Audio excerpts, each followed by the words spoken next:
So yeah, I think that's good enough for the 3080 talk.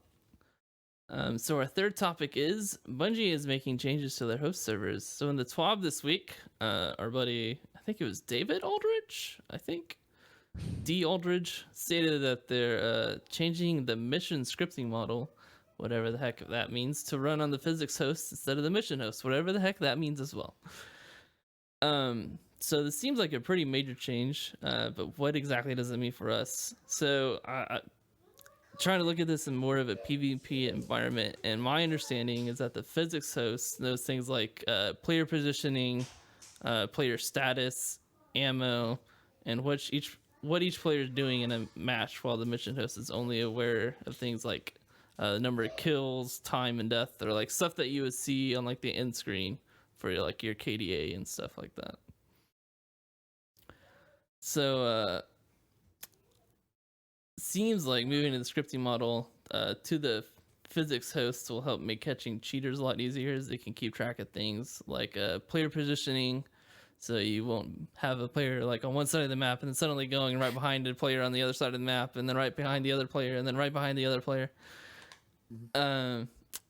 Or how many shots are being fired, so you won't have like 1,000 voices shooting 1,000 rounds in a second. Well, and that makes sense that it would be easier to catch cheaters, because it seems like to me, and if I'm wrong, correct me, guys. It seems like to me that the people who get banned in real time more often, especially in Destiny PvP, are those people that have the spawn cheat. So when they die within a second or two, they're respawned, even if their teammate doesn't respawn them. Mm-hmm. And I've seen it happen on various videos in real time, where where one of the players figures out they're cheating, and so they just stand around that one guy, and the minute he reses, they kill him, and then res kill. I think it kicks them from the game if they res 5 times. Yep. Is that right? Yeah. Trials. If you res 5 times, you'll get kicked to orbit. Self-res specifically. Mm-hmm. If you're player res, you're not going to get kicked. Yeah, if it's player res, you won't get kicked. But if it's self-res, but if you get res 5 times in a single round by a player, that teammate is a god. Yeah, exactly. Yeah. Well, and see, so basically, what it looks like, and I can be wrong on this, what it looks like is they're going from monitoring player results to player state. So whatever the state the player is in, their class, their subclass, their loadout, and so then if you're carrying a sniper, they know, okay, based upon the sniper you have, either it fires 140 rounds a second, or it fires 90 rounds a second, or whatever. And if that number is too far beyond the parameters of what they expect, it's easier to catch them. Yeah, I think there will still be limits to what you can detect. I think it would be hard to detect like wall hacks, for instance. Wall hacking is one of the harder things to detect, even though it's one of the more common type of hacks out there. It is still one of the harder things to detect consistently. Yeah. I think it comes down to a lot of player observation. You could kind of do head tracking with, like, if you track like how many headshots they're getting and their like accuracy. Well, but yes and no. I feel like something I'm somewhat looking forward to, and not looking forward to at the same time. I think it'd be funny if it did happen to me. Is if I get banned because of the system, because I demolished an enemy team at one point. Yeah, well, I mean, I'm obviously not a developer, but I would assume that would be more of like, if they're hitting this many headshots, it'll flag them for like an actual review. It'll be better for it to do that, but also like in a certain time period as well. It could be realistic. Right. So it would seem to me that even the fastest human in the world, Shroud or whoever, who has lightning quick reflexes, there's still a delay between seeing the player with your eyes and moving a mouse with your hand, and you should be able to detect that small difference between a human player and an aimbot. Mm-hmm. Sometimes. So a lot of pros do. If they have an eye tracker, you can confirm this. They keep their eyes on the center of the screen, and they use the peripheral to find the enemies on their screen. Okay. I've gotten to the habit of doing that myself. So like wherever, so I'm always staring at the center screen where my crosshairs is. So my crosshairs is always just going to flick to the person. So if I see in my peripheral, it'll just immediately go to that person. Well, you also want to keep your crosshair like at head level. Head You don't level. want to keep Right. it pointed at the Head to ground.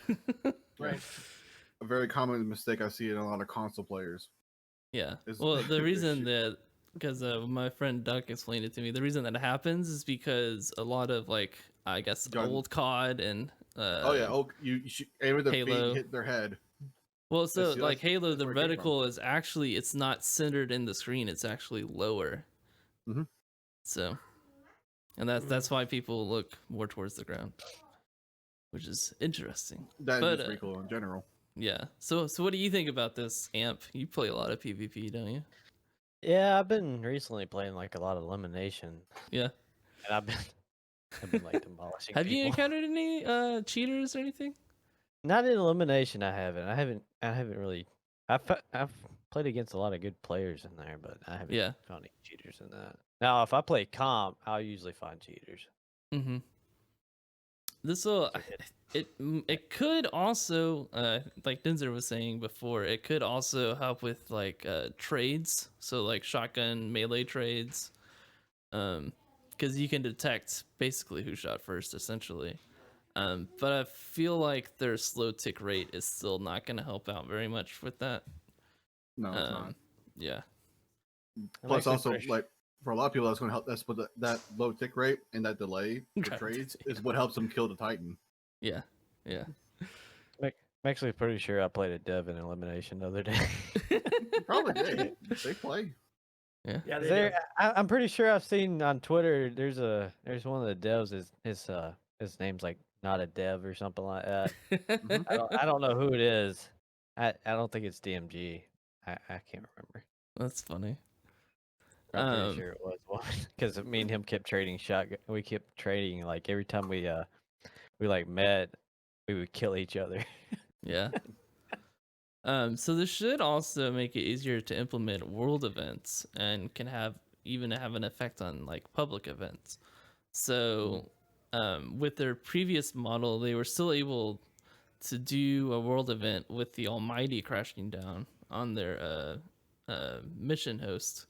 But this should be able to let them implement things more quickly and do more of these type of world events.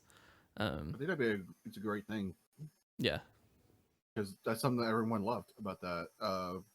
Because Fortnite was one of the first games to really do those kind of world events live in game. You log in, you load in the game, and you get to watch this. They were one of the first ones to do that, and it got such a huge reaction out of it. I'm glad Bungie is taking a note from this because that's something even Warframe doesn't do. Mm-hmm. And a lot of like these looter shooters, they don't do that. Live events in there where you have to log in to see this event one time only. Yeah. And it does create that I miss out kind of feel, but at the same time, like I wasn't actually there for the station falling because I skipped out on that season. Yeah. I rewatched it obviously because lore. But I was watching a video and they were saying that they could even do public events, like server wide, I guess technically, like game wide, so similar to what they're doing with their Surf Tower event. That'd be interesting. Yeah, but like you wouldn't have to have everybody on the same server. It could just keep track of what everybody was doing and keep track of progress. That would be really nice for us who are trying to get 9 people in one instance kind of thing. So we don't have to worry about that. We just get 3 different teams and then sync to the same one kind of thing. Yeah, that'd be really handy. That would just let us queue up in the instances as 9 people, please. One or the other. Exactly. See, it would also be interesting if this meant, and this is just me throwing an idea out, if this meant raid teams in specific instances could go from 6 to 7 or 8 or 9, and then that would increase the whole whole complexity of the event. And this is actually something that I brought up to a friend a couple months ago online. Is that what if you had a raid with simultaneous events in two separate spots that the other team couldn't see? So, for example, you're in the Dreaming City. What if you had a team in the vault and a team at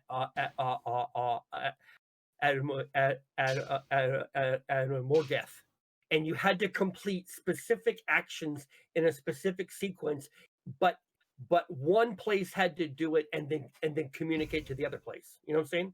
Mm-hmm. You're Or you talking could do about your you're talking World of Warcraft original raid difficulties right here, and I would be down for it. But I know So would a I. lot of That'd be people. awesome. I That know would a be- lot of people who would just get confused and frustrated with it. Yep. It would be. you kind of had a little bit of that in Vault of Glass, didn't you? With like the portals. But the complexity, like that's the big complaint right now. A lot of raids in the Destiny 2, a lot of the raids are just not complex anymore. It's just solve this one. They have Right. one gimmick, and that's it for most of these Exactly. raids. If you do Riven legit, you actually have to have split up in teams. Oh yeah, they're Yeah. legit. It's like was the most complex raid Yes, in exactly. all of D2. And I would say Garden of Salvation is pretty complex, but it's like once you got it down, you got it down. But it's got that one gimmick you stick with the entire time. Yeah. I mean, but so does Riven. But Riven, Yeah. it spikes the difficulty up because you're splitting Yeah, up the it does. party Yeah. much more. So and I mean, in- it's I would it's say got Garden, like it's I would say it's got a combination of gimmicks that it uses with the tether is one gimmick, and then the moats and the banking and the guarding of the tower is another gimmick. yeah, but it has sections. You know, each raid has a section in it to explain specific Yeah. parts Yeah. of your gimmick. And But that's why that's raids- just good game design, man.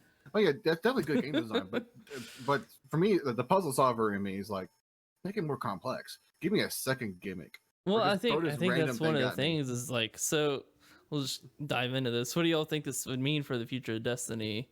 And since they warned us about it, what kind of bugs do you think we might see as well? So specifically, because we talked kind of in terms of PvP, what do you think this means in terms of PvE or in-game activities for like raids? So I do think that this could let you introduce a lot more varied types of mechanics. Yes, I agree with Yeah. that. I'm looking forward to seeing how speedrunning is affected. Actually, I don't know if you guys noticed, but I'm a big fan of speedrunners, and just I do a little bit of speedrunning here and there, but I'm not dedicated to it. Mm-hmm. I do enjoy it though; it's fun to go fast. I'm actually excited to see how many bugs are like in old playlists. Yeah, Oh yeah, I I'm like. like Weasel, everything. My assumption is that the entire like game is going to look like the Gauntlet now in Leviathan, where like people are just like warping all over the place. Right. Well, and I think what you're going to see also is a different style of weapons, because it seems like whenever a new weapon comes out that has, or even an older weapon that has some kind of different area of effect, sort of perk, it like for the first part that it comes out, it's like breaks the game. Telesto does that like Mm-hmm. all the time, Oh, yeah. and then Witherhorde, because what was it? It was Cactus. It was Cactus and his crew. They did Garden of Salvation. They did the boss in like 20 seconds because they all shot the Witherhorde. It's at basically the boss. they basically one shot at the boss. I actually was able Yeah. to pull it off one time with Ash and some of his guys. Okay. It's actually wasn't consistent. Even it wasn't a consistent you could pull off. But again, we didn't know what actually caused it. Just from looking at it, we did everything they did to the letter. We had the guy with the tether, which was me. I tossed the tether down. I got tethered. Shaw shot Witherhordes out of a well, and he just didn't die. But there were instances of like massive chunks of his health is missing. Like all of a sudden, 95% of his health is gone, and we don't know. And there's no consistency to it. Mm-hmm. Okay. Well, But I think it was really cool. I wouldn't be surprised if the new Hunter Super wouldn't be possible without this new server tech. just through the way that it works. That's a very interesting concept. Oh. It also brings back, because they've hinted pretty heavily toward Hunter Blink coming back, which I'm Mhm. really hoping it is. I miss it because I used to have it in D1 because I did play That makes vanilla. me happy. Yes, me too. I can't wait to annoy people with it. I'm gonna hate PvP right now. Oh, if you're just talking about Blink, yeah, it'd be annoying. But add in the freezing mechanics. Oh no, PvP is going to be unplayable for the first 2 weeks. Yeah, I'm not. Right now, I have a hard enough time with trials, but man, I'm just like, the Titans are just gonna get just totally boned.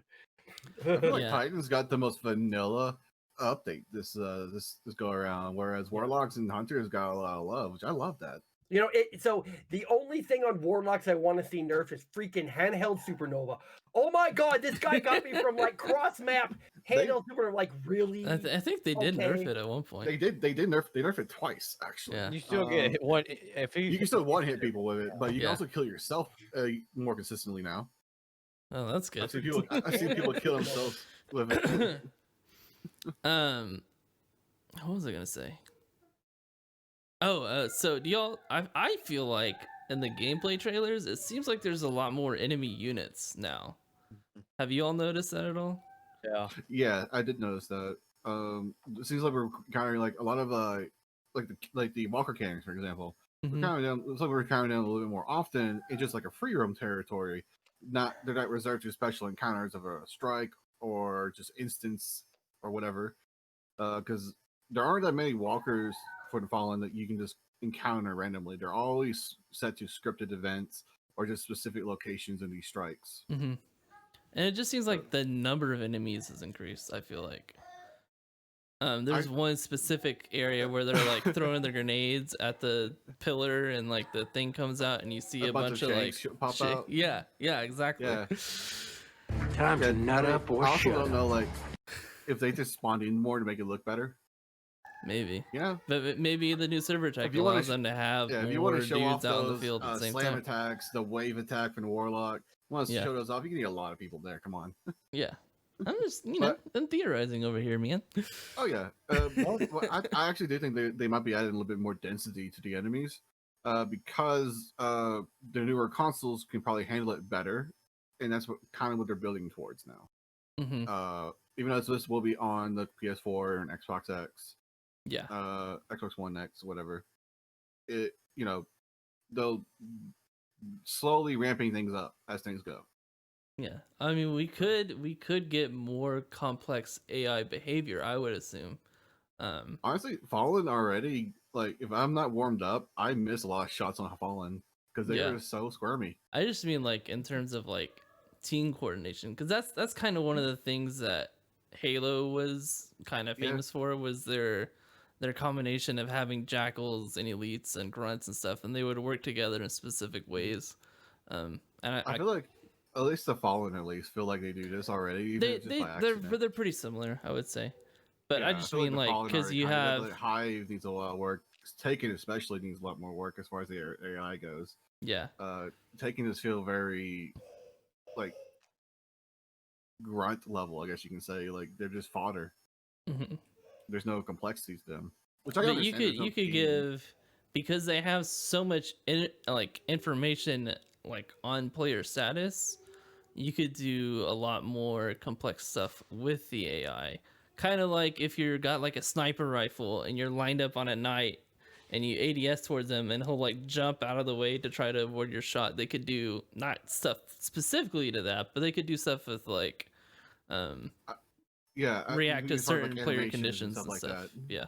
Well, and it could. So I could also see a situation where if your health is significantly lower than the than the guardian nearest you, the ads might turn to focus on you. You know what I'm Mhm. saying? Yeah, they could I'm play actually more curious. aggressive. This is something I actually feel like I've been curious about for a while now. Is how the AI determines its aggro. I don't think I've heard someone break that down for me yet. Because there are a lot of instances we all have had this before, where we just feel like we're getting targeted hard by these people, by these bosses, Mhm. especially. Yeah. Like I think the first time I ran Garden of Salvation with you guys after the day one race was over, you can I think you were there, John. You can contest like I was getting targeted really badly by that boss. Well, I like. So I'm thinking about that, and I've been playing a lot of Star Citizen, and their AI, their server response is pretty slow in that game. So that also plays into like AI. So you can be there, and it takes them a couple of seconds to respond to you. So it might be a similar case to where this dude is focused on you, and even though I'm trying to grab his attention away from him, the server is not updating fast enough to where it actually gives me the aggro instead of you. Yeah. So I just want I'm curious like how their aggro is done because if I can figure out how their aggro is at, I feel like we can pull some really fun scenarios with it. I mean, they had that in the King's Fall raid. There was a ogre Yeah, that but you would have to grab the attention of, and attention, then you have to yeah. run behind him and shoot him in the back and drop the goblets on him and stuff, and then you I go mean, down for and like defense. already for like the nightmare hunts, when we're doing Oryx for example, we have someone has to grab his attention, and then the sword guy goes in, or sword guy's invis and doing that. And it's grabbing the attention is the hard part because there's no consistent way of grabbing it. And there's no clear cue on how his aggro has changed.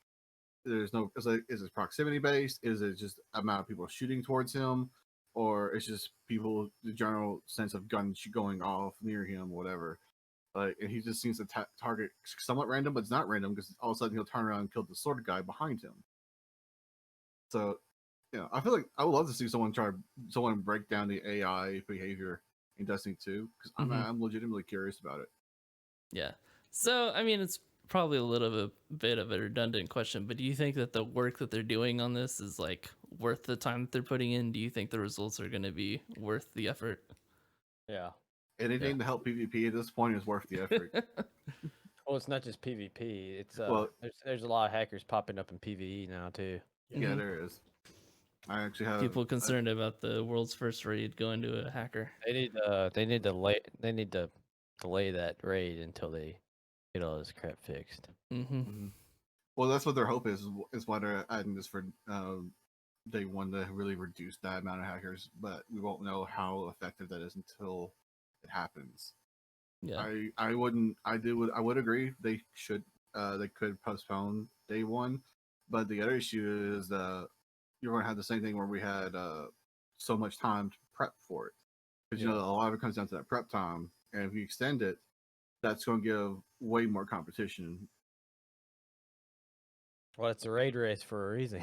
Well, yeah, but there's a lot of like for doing the like last year Garden Salvation one. There was a lot more pride for me at least, knowing that I hit 10-20 so quickly compared to other people.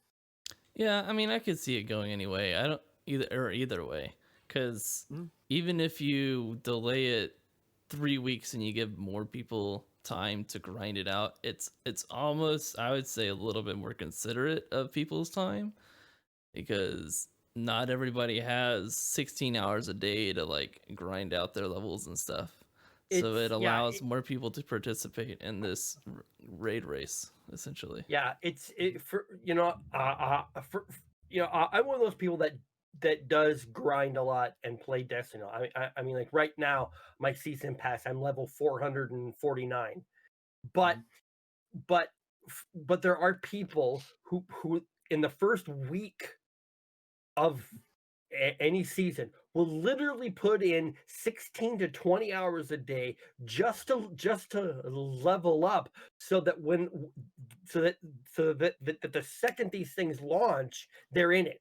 And I'm like, I get that these people plan this and that's who they are, but that's a very small percentage of the population. Yeah, but that's what where I said earlier about your player base is only 10% of it is your competitive scene and 90% of your viewership. Right. That's where that ratio comes into play though, because but you still day one race is meant for those competitive players who do have that time to do it. But at the same time, though, you still have the challenge of the raid waiting for you. You still have to figure out all the mechanics and stuff. Yeah, you don't have to watch day one. The top tier raiders are still going to be the first people to finish either way. Yeah, there's no like my favorite, like during Crown, was probably my favorite raid to run on day one, because on day one of it was much more fun than day two of it. Mm-hmm. Mostly that's because that's where contest mode was first introduced. Contest mode made that raid much better in my mind, at least as far as challenge goes. And me, Ashes, and them, we placed 169th was our placement in the Crown of Sorrows race. That's pretty good. And we were pretty Yeah. proud of that. That's good. And just having that, like, we weren't. This is our first. That was our first, I think, official as a group race too. And for us to place that high, we were very proud of ourselves, obviously. So. Mhm. Even though we didn't make it within the 24 hours, we were like 26 hours was our time on it. I was like last minute fill for Clintus's, and well, that's how I met Clint and Bob. It was through the Mav show Mhm. or whatever, and so Mhm. like that was my first raid race because I was like the last the sixth fill. I, It's rem- like, I wasn't there. remember Last Wish when that came out. I was just on Clinton's day one team, and we spent a good 9 hours at the first encounter. Talents. Yeah. Well, it's because we were all on, a lot of us, except for like 3 of us, were under light. Oh, okay. So Darren So just wasn't Denzer's good. saying the day one raid will be capped. Level won't matter really. What will matter is the artifact. And now with the new super, I'm expecting talents to make a huge change. So probably builds will play a lot into it. Have they Yep. confirmed that the raid will be capped for the I level? haven't Oh, checked. contest mode. Contest mode. Oh, okay. Yeah. Yeah. So Is that like similar an to like a software? But Grandmaster hitting, Nightfall. hitting that level quicker is better. Yeah, because that for gives you sure. that gives you a lot more time to get better gear, as far as like quality goes. So you Mhm. can get that. better Time to build nut up quicker. or shut up. So leveling is still important, even if it is. Okay. I see. See, so tonight, so and I think one of the factors in this raid we haven't yet considered is is with the new subclass and the new supers. There's different ways to build it out that we haven't really fleshed out yet. You know what I'm saying? We I feel don't like- know a lot of how the new builds are gonna work with the new super. Right. Yeah, Right. I do feel like a lot of for day one racing. I feel like a lot of people, at least the hunters, I can say this for sure for hunters, that we're going to still see a lot of tedders for hunters. You might see 1 or 2 gold gun blade barragers, but most people are going to be on the new super. Really, just give it a go. But I Tedders think will we'll be still see like a consistent. well and a bubble as well. Well, I'm talking about specifically for hunters. Yeah. Okay. That's what I was talking about. So I can't. I don't play the other two enough to know. That's fair. That's fair. How well they'll do. Plus, just from what I can like, when they first revealed the supers and stuff like that, I spent a good 20 minutes in slow mo watching the hunter super. Time to nut up Yeah. or shut up. I mean, like Really being able to do digesting. crowd control and stuff is gonna be huge. From what I could tell, like you throw the sickle, it explodes. Then you throw the second sickle, and it explodes. Or they Hmm. and it does a freeze radius damage. Yeah. It looks like it does decent damage, at least from what I can tell. But like it's hard, they had the HUD off. So Well, I think if you can't hit really him see with that. the grenade first, it really does a lot of damage. I'm actually curious because I figured out that the pillars that come off the ground are in range. Time to nut up or shut up. Actually altered, Yeah. and it can stick on the walls too. So depending where how you throw it. Nice. I know some people who use Void Wall don't like it because they can't control it. There is a way you can, if you practice enough with it, you'll eventually figure out there is an arc to it to really guarantee how it lands and how it travels at least. Yeah. And with this new grenade, I feel like a lot of people are going to practice with it more because it looks like when you throw it, it has the same wobbliness as a Void Wall already does. Oh, we'll see. What do y'all also think of the changes to the ghosts with being able to slot new stuff into it instead of just being stuck with whatever it rolls with? So I think I honestly think that is Bungie's new way for us to us to power up faster. So I think you'll see a lot of people trying to farm the activities for those mods early, because then you, what you can do is you can hold your inventory full of ghost shells, and then based upon what you're doing, I'm sure not every ghost will be able to hold every mod. So you have 3 or 4 different ghosts that have the combination of the mods you want. Yeah. Excuse me. Yeah. I mean, I already walk around with my entire ghost slot full of different Yeah. ghosts. Oh yeah, I do too. Yeah. So I was asking this before, just on stream the other day. Do y'all think because of the changes they're making to XP that it's still worth grinding out bounties and stuff? Because hard to tell. they're changing the focus. Because they don't want bounties to be the main source of XP anymore. But since these are technically year 3 bounties, they should still give you the same amount. I So would assume. what if, and this is just a crazy idea I had, based upon their switch from the mission host to the physics host, what if, because you're in the physics host and they can see your player state, that you got bounties based upon what you had on you at that specific time. So basically customized bounties. So if you're at so if your light level is 1065 and you're a void titan, you might get a different set of bounties or opportunities versus a warlock on the top tree solar at 1072. You know what I'm So saying? they could, like, you going up to the vendor, and if you're on your hunter, it'll give you hunter specific stuff rather than as like a guy on their warlock. Essentially, seems possible. I just think they're trying to take I think people felt like they were too reliant on bounties as like, this is what I need to do. I need to grab a bunch of bounties and grind them out for XP and stuff, and people got tired of doing Kind of that. are at this point. That's the thing. Like Artifact made it a bounty only game, basically, because activities don't give enough XP anymore, Right. in comparison to a bounty does. And Yeah. and if they don't want XP to be as big as an influence it is, they should have made this. They're the ones who made the system to begin with. Yeah. They're the ones who made it build towards bounties. So what if the ghost mods are Bungie's attempt to move away from the bounty XP thought process and more into the event XP process?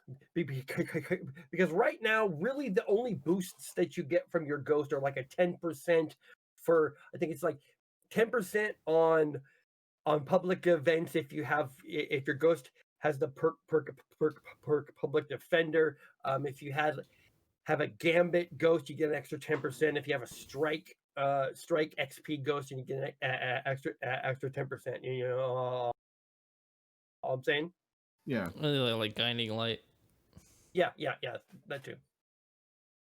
I don't know. I feel like the Artifact needs to have a different method of leveling it other than XP, because XP is so easy to get.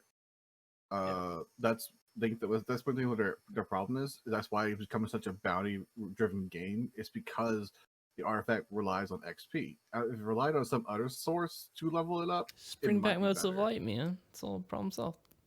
Yeah. Just give us another currency, because we need more currencies. Right. I mean, I'm tired of Glimmer. I'm tired of it. I stopped stacking bounties because like I felt like it burned me out a lot faster. It really does. That's the reason I'm skipping out on the day one this time. I just I literally just started doing it this week, and I'm like, is this even gonna like matter? Like, are these gonna give me the XP that I need to level up like it's done for the past couple of seasons, or is it gonna be different? If you do all 3 characters and stack all bounties, you'll get like a lot. Yeah, I mean, you'll still get XP. It probably won't be as much as it would have been at like the beginning of this season. Guess we gotta wait until November to see if that Yeah. works. We'll see. Right. I mean, when the artifact was first introduced last year, I was the guy who I had maybe like 4 bounties saved up. That was it because I forgot to do bounties. Oh, and I Mhm. still ran day 1, but my RNG is weird, as you guys know. It's true. And It's true. I only ever did 1 character. I did my second character because I had nothing else to do. I already hit 10-20 in my hunter, and might as well get my second character up just so I can see if I can get some better gear, early weapon wise. Hmm. That was just my overall goal with that one. But you don't necessarily need to do 3 characters to level up quick, and I'm living proof of that. Like you don't need to do that. No, It's especially now just- with the level changes that they've made. Well, yeah, it's also just to play RNG. Like when you're playing all 3 characters, you're trying to game the system against the RNG. Hmm. That's your goal for it. Well, and like this season specifically, it was extremely easy to level up because you had the Umbral Ingrams, which Oh yeah, they You could, boosted like- everyone up so ridiculously quick. yeah, because everything that would drop at least at your minimum, if not like give you a bonus at the beginning of the week until you hit Or- like Or randomly 1050. jump you for 7 levels. Hmm. Yeah, or It that. just- Well, That was a every bug tutorial, though. it- That wasn't supposed to yeah, happen. it was, but it happened. It's still a thing. I know. It happened to me. I freely admit the only reason that I still turn in the umbral engrams and I don't even focus them anymore. The only reason that I should say 2 reasons. The first reason that I turn in all those engrams is for the shards, and the second Yeah. a reason is the random exotics. That's Yeah, it. That's that's the only why I reason do I it. do it. And I'm Mhm. like, because every once in a while I get an exotic to drop that has a better roll, because I have all the exotics. I have them all, and like the only reason I would want new ones is as for better rolls. So, Yeah. Yeah. Same. That's what I man. basically did. Yeah. Yeah. Because like I If just, it give me anything that isn't Aeon Swift, I would probably. Dude, Aeon Swift just be. Oh, We sorry. should do an Aeon raid. Let's do it. Like everybody run Aeon gear. oh don't my know. we god. could don't know do that's Aeon viable, and actually. Rat King. That'd be awesome. I mean, with sword meta, How we great probably would could that now. be? That's true. We just bring swords. Who cares? So Journey John, that would be the thing for next Friday. That If could you be want to the be in the raid, you have to run an Aeon. Equivalent. Yeah. Yeah, and to a Rat do King, so Yep, we you can have to all do work it. together. Yep. The most useless Hilarious. exotic in the game. Hey man, I need to work on my freaking catalyst, okay? Right. So it's worth it. It doesn't even. Okay.